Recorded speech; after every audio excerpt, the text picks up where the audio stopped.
Okay, so this week, you guys have pointed us to something pretty big, a directive straight from the DHS, and we're going to jump right in and try to unpack it. Yeah. It's basically this pause they've put on processing green card applications Right. for certain refugees and asylees who are trying to, get that lawful permanent resident status here Yeah. in the U.S. exactly. Yeah.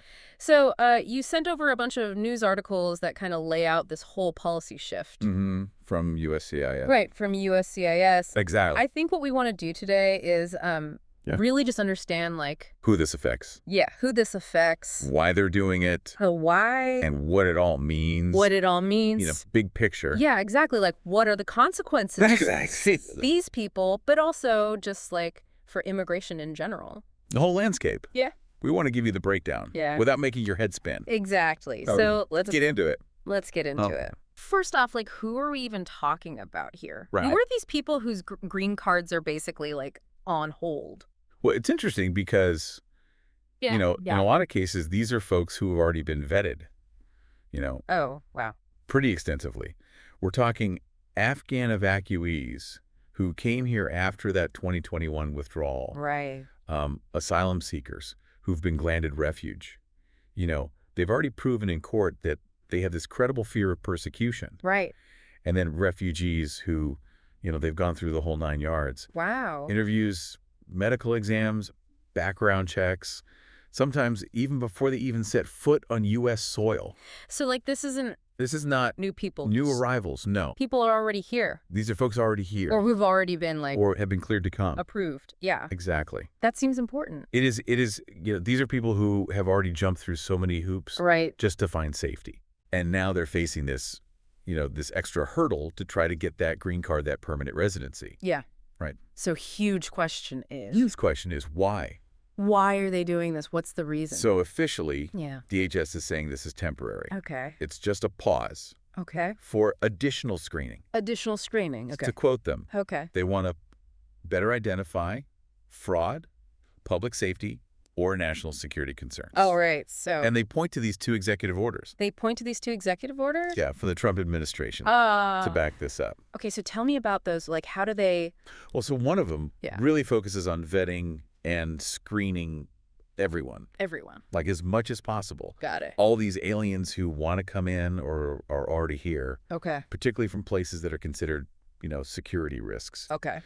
The other one, it's about giving authorities the power Okay. to label certain international gangs as terrorist organizations, which could make immigration Oh, wow. tricky Way more complicated, yeah. because it changes the whole screening criteria. Yeah, totally.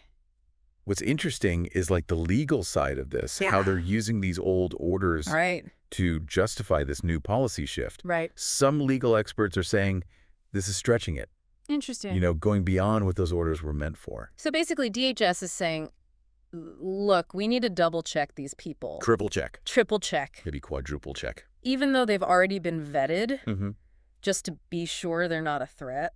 To be extra, extra sure. To be extra sure. They're framing it as, Yeah. protecting the country, Right. taking precautions. Okay, but what does this actually mean for these refugees and asylees? What are the real-world consequences? Right, how does this play out? Yeah. Well, the articles highlight some pretty serious challenges. Okay.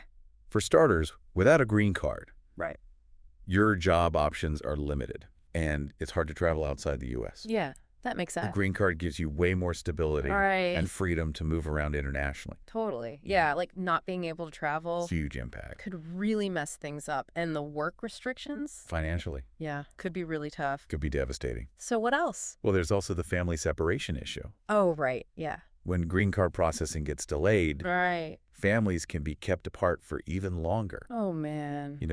Refugees and asylees might not be able to bring their loved ones over. That's heartbreaking. It is, imagine you've already gone through so much, Right. fled your home country, Yeah, and now you're stuck waiting even longer to reunite with your family. that's really tough.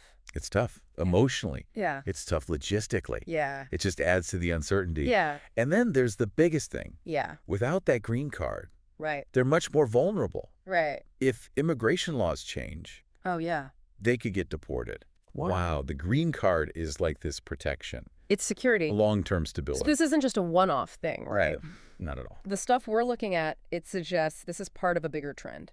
A pattern. A pattern. Yeah, especially during the last administration Okay. towards tighter vetting and limits on these humanitarian programs. Right. Like, this green card pause. Mm-hmm. It fits in with other policies. Yeah. They've been cracking down on TPS. Right. Temporary protected status. Exactly, which is that temporary status for Yeah. people who can't safely go back to their countries. Right. And they've made it harder for families to reunite. Oh, wow. It's part of this bigger, more restrictive approach to immigration. So there's also this whole thing about how this impacts Indian immigrants specifically. Right. How does that all tie in? Well, if we zoom out Yeah. and look at the bigger picture, Yeah. India is a major source of immigrants to the U.S. Right. Over 2.9 million Indian immigrants were living here as of last year, 2023. And there's been a huge increase in arrivals between 2000 and 2023. So that's a big chunk Big chunk. of the immigrant population. Growing all the time. Growing all the time. Yeah. So how does this focus on vetting affect them? Well, the big thing for Indian immigrants Yeah. and really anyone who wants a green card Yeah. is this proposed expansion of social media vetting. Social media vetting. Okay, so right now, Mm-hmm. if you're applying for a visa from outside the U.S., Right. they often ask for your social media handles. Okay. But this new proposal Yeah. wants to make everyone who's applying for a green card give up their handles, Everyone. even if they're already living here, Wow. and even people seeking asylum. So even if you're already here, Yeah, like you're working here, working here, part of the community, settled in. they could still look at your Facebook, your Twitter, Wow. all of it, Just as part of your green card application. part of the process. So USCIS is saying, USCIS says it's about enhanced identity verification, vetting, and national security screening. okay. Again, they're pointing to that Trump-era executive order Right. about protecting the U.S. from terrorists. Okay. And how are people reacting to this idea? Not Well. Okay. It's been overwhelmingly negative. Okay. A lot of the public comments Yeah. are worried about First Amendment violations. Right. The freedom of speech. Exactly. And they're talking about this chilling effect Chilling effect. that it could have on free speech. So explain that a little. Basically, people are afraid to speak their minds online Oh, I see. because they're worried the government is watching Yeah. and might use it against them, And especially for... especially for people who come from countries where, they're not used to that kind of freedom. Right. Yeah. One commenter straight up said, violation of the First Amendment. Wow. Another one was worried about how this fear of being watched Mm-hmm. could make people shut down online, Yeah. especially about politics. So there's this fear that... And like, what if they misinterpret something I posted? Right. What if you make a joke? What if they don't get the context? Yeah. Or like you're being sarcastic. Exactly. And then they use that to deny your green card. Or deport you.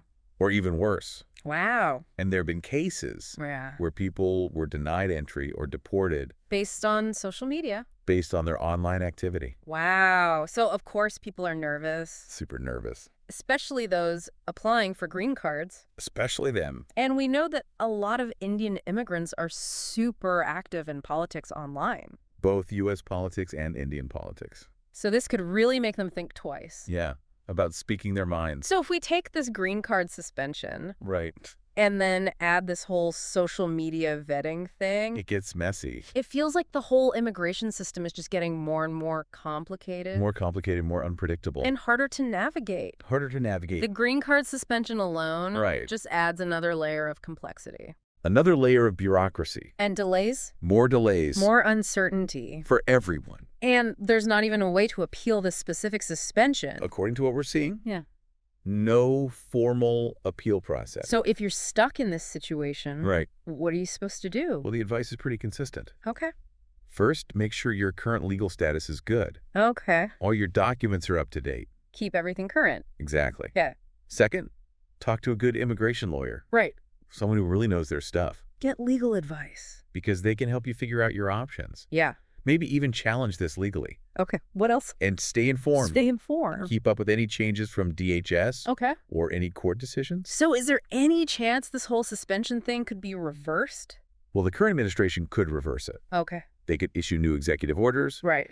or change the DHS guidelines. But even if they do, But even if they do, there's going to be a backlog. huge backlog. So it's still going to take forever. It's going to take time. So to wrap this up, Yeah, to sum it all up, this green card suspension right? is causing a lot of problems Real problems. for refugees and SLEs For vulnerable people who are already here, who are supposed to be coming here. who've been told they can come, Yeah, and then you add on this whole social media vetting thing, which is a whole other can of worms. and it just creates more worry, More anxiety. especially for people who are politically active online. Exactly. It's like, Yeah. are we prioritizing security over compassion?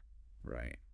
How do we balance those two things? It's a tough question. It is. So this has been a really interesting dive It has. into a very complex issue. Multifaceted. Thank you for helping break it all down, Happy to do it. and for you listening. Yes, for you all. Think about this. Think about this. In a society that values both security and compassion, Both are important. how do we create an immigration system that reflects that, right? How do we find that balance? What are the long-term effects What happens down the road? of these policies? Not just for the people directly affected, Right. but for everyone. How does it shape how we think about immigration? How do we welcome newcomers? How do we integrate them? Big questions. It's something to really think about. Something to ponder. Yeah, absolutely. Yeah, absolutely. Okay, well, thanks for listening, Thanks for joining us. and we'll see you next time See you next time on The Deep Dive. on The Deep Dive.